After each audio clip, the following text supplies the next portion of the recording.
Today, you're going to be learning about the Battle of Antietam. Now, showing you this map here, you can see that there are some major battles that we're not going to be learning about. You've already learned about the first one, which is down here in South Carolina, the Battle of Fort Sumter. And there were many other battles that occurred. Now, as you can see, most of them are in the South. That's because they were having to defend. The Union was having to go in as an offensive because they had to take over the southern states and make them comply and bring them back into the Union.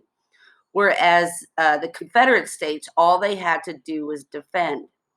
Now, at first, the Union wasn't doing very well. Previously, you should have learned about the military leaders in the Union were not very good. At this point, we did not have Ulysses S. Grant, who is over here taking care of some battles along the Mississippi. Mississippi was extremely important to split up the South, like divide and conquer your enemy. So up here in Antietam is the battle we're talking about today. General Lee decided to invade the North to threaten Washington, D.C., which is our headquarters, which is about right here.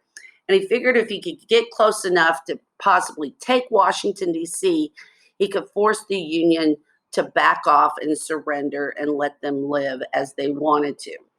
Well, as he got up there, there were battle plans that were lost, and Union forces found it. So they were ready for him when he came up there.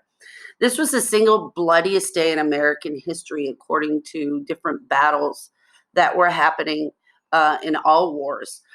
Close to 23,000 men were set as casualties. Now, a casualty can be someone who is dead, who is injured, or who is missing. And that's an incredible amount for one day, 23,000 in one day.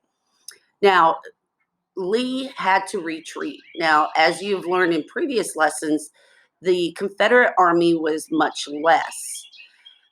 So the damage to his troops and his army was significant versus the Union had a larger army. And even though it was terrible on their end, what didn't hurt them as bad. So the consequences of Antietam was, number one, it severely weakened the Confederate Army in the South. Number two, that it gave Lincoln a win.